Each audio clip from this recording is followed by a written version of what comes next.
May the Most High Equitable bless us. Okay, now I believe that we're in spiritually dire times where you have to get your heart and mind in order, all right, as one.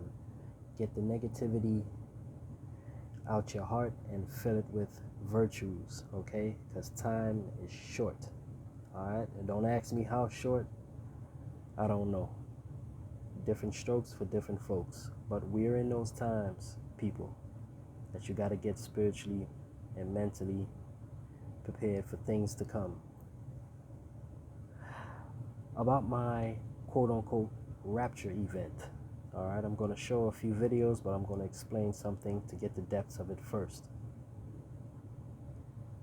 A few years ago, there was a shooting here in Chicago where a few children, a few teenage girls, and some people, innocent people, got shot up with an AK-47 in broad daylight at a park, at a gathering. And I spoke to a lady whose niece was one of the victims that got shot, but she lived, and she took a picture and sent it to her auntie on the phone. And I looked at her foot on the phone. She got shot in her foot, and there was a hole. I was literally looking at the ground through her foot because she had a big old hole in the center of her foot where she got shot by the AK-47. As me and the lady was going on a bus, and she was talking to me, we were talking about the state of the world. It kind of put a dark cloud over me because not too long ago I had another friend that got killed in broad daylight coming out of a barbershop. He got shot up in the head. So I was devastated, man, and I was like really, really like sad, man. Like it ain't no end to this. It's over with, you know. I was just dreaded. I was like, God, you know, if you exist, man, I don't know if you exist, because how could you allow all these things to happen, you know, Most High, you know what I mean? What's going on? If you do exist, Source, like I need to know. So I ended up saying that going across the bridge. And then when I got to work, I started looking up the ancient Kemetic meaning of the heart. Like looking up the heart basically and realizing what the heart was meant for besides the scientific aspect. I was looking at the spiritual aspect, you know, and seeing how the science and the spirituality both mixes. And I saw the magic of the reason why you're supposed to fill your heart with virtues and love, because we're all one. I don't know how to explain it. It seems like it's practical, but there's an internal spiritual magic that goes on behind the scenes of what we don't understand. And I was really looking up the heart intensely and showing the importance of these spiritual principles behind the heart, to the point where I looked it up all day in between breaks. I didn't even take a lunch break. I stood where I was looking up the heart, the body, and the mind. And when I came home, I was still in deep thought about the heart. And because what ended up happening is I ended up emptying everything, the sorrow, the sadness, the negativity of what was going on within my surroundings, and feeling the dread of not knowing that the Source, the Most High, existed. And I filled it with the surety that the Source, Most High, do exist, and why it's so important to uphold your principles, because I found out that you yourself are an angel of light. All right, we are what you call ambassadors of the light in this plane. This is our origin, okay? Our beauty, our elegance, our light. So when I came home, I ended up hopping in a shower, and when I took a shower, I ended up blacking out, standing up. All right, standing up. I wasn't tired of anything. And when I opened my eyes, all of a sudden I was on this bus that was tilted over with a huge piece of the earth, rock, chunk spiked up through the bus. All right, keeping the bus from breaking in half. So and it was people on both sides of the half of the bus.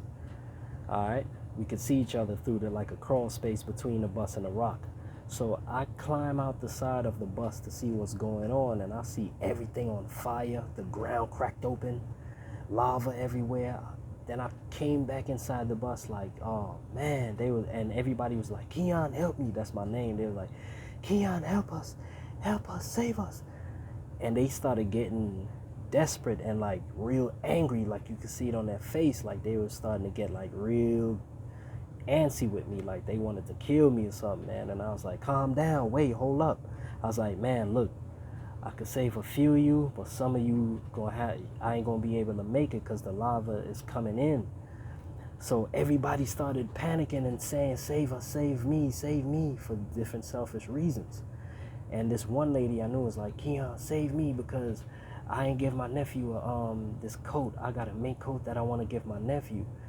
So please save me, and different stuff like that. I was like, man, y'all want to get saved for some petty, selfish reasons. It ain't really nothing big, you know. And it let me know the type of people I was dealing with. And I was like, you know what? I can't have on my conscience me saving a few and a few you die or whatever. So I was like, you know what? If I can't save all of you, we're all gonna die together. And we're all crying and stuff because this shit is real. We about to die. And there's like, okay.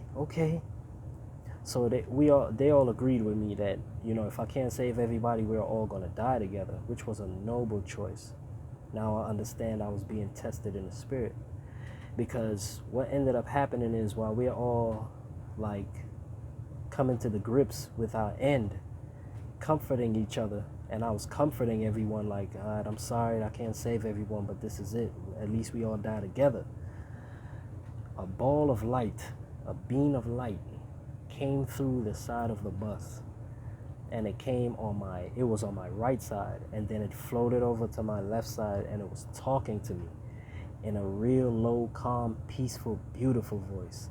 And it was talking, and I was like shocked, and everybody was like, we got back up like, Keon, it's an angel on your side, save us, save me, and all that stuff. They started getting to the point where they wanted to beat me up again and do something to me if I didn't save them.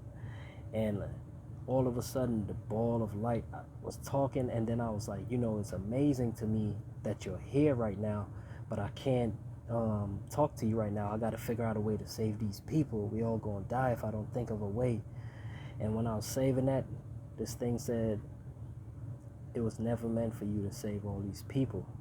And it took me up in the air so fast, like it sounded like a car, like the room. The speed was so incredible. It took me up in the air, and you hear the people saying, Kia, Kia. And then to the point where it was so fast, you can't even hear them no more. We went up through the clouds, and it was so fast that we went up in the sky, and this beam of light took me in front of the sun, like took me up into the clouds that was higher than the clouds. You know, it's like when you go on a plane, you can go above the clouds, then it's another higher patch of clouds that's even higher than that, and then even higher than that is another patch that's like kind of vague, but it's up there. We went all the way up past the highest clouds, and we were up there and nothing but clouds. And then the sun was right there, and it felt like the sun presence was real, and alive, like it was conscious, but it didn't speak.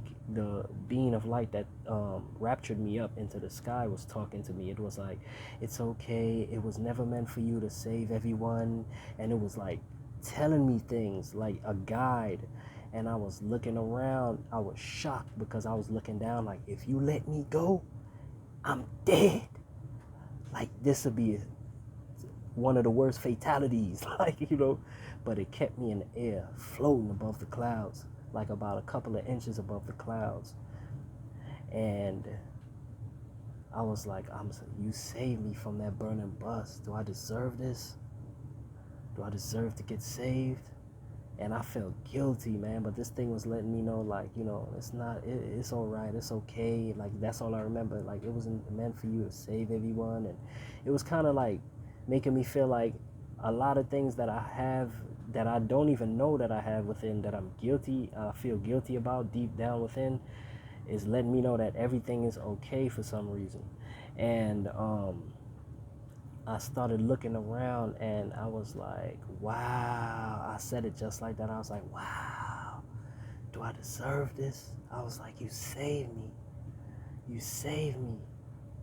and I was looking around, and it just started getting misty gray again, like a gray mist, like when planes go through rainy clouds, like that gray misty look.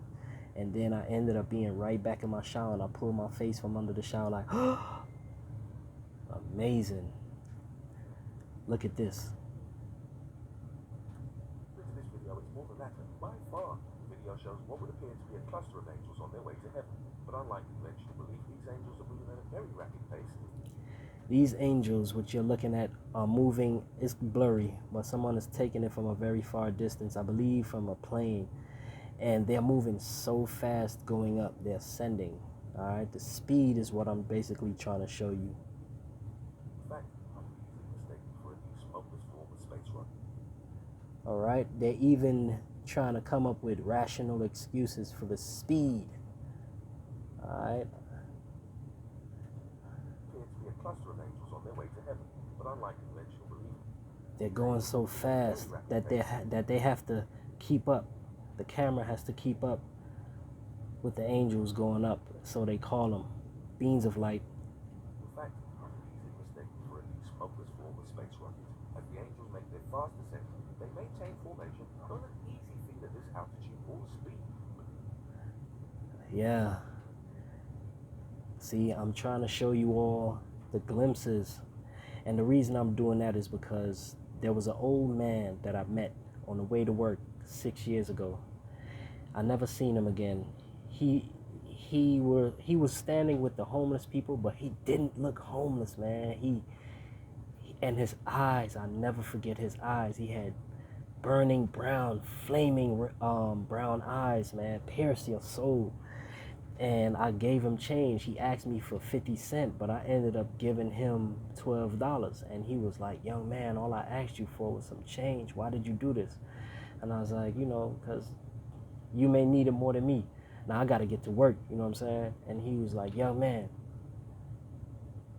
you know your real reason? He's like, do you know your real reason for being here? And I was like, nah, but I'm sure you're going to tell me, because I was going through a lot. And I was kind of feisty with the dude, you know what I mean? And he was like, it's to help people. That's your only job, is to help people. Are you hearing me? Or are you listening to me? He was like, I don't think you're hearing me. Do you know that's your real job? And I looked at him, and he looked through my soul. And I cried. And I've never seen that man again walking up and down that path for 5 years straight. I seen each and every last one of those homeless people but him. He looked through my soul with those eyes. I'll never forget it. Now I know why I'm here. Because these are real serious times that we're in.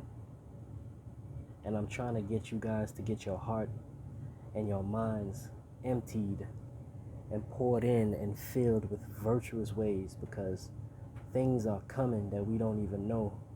When for sure, we don't have a clue. But you remember what William Shatner said. You remember. Let's go. And the realization once again, the fragility of this planet, the coming catastrophic event, and we all have to clean this act up now. Yeah. You remember he went to space a few weeks ago, and he said he seen death. And we all have to clean this act up now, because it's a catastrophic event coming. What did he see? Well, NASA is hiding imagery of things that's going on in upper space, okay? I'm going to show you footage from the International Space Satellite, the live feed that happened recently. Okay, and look what they showed floating through the air in space. I gotta block certain things because NASA and them people might want to get out on me for showing some stuff. So let me show you this. Let me block some of this. This is footage, live footage from the space satellites, and they caught this coming. Let's see what's going on. Let me take down. Alright, this was on November 6th. ISSI live stream. Okay. These are weird things coming through space that are huge, like these space fireball rocks. You're gonna see a huge one come. This is literally a few days ago in space that they caught. That's in our thing coming. Alright,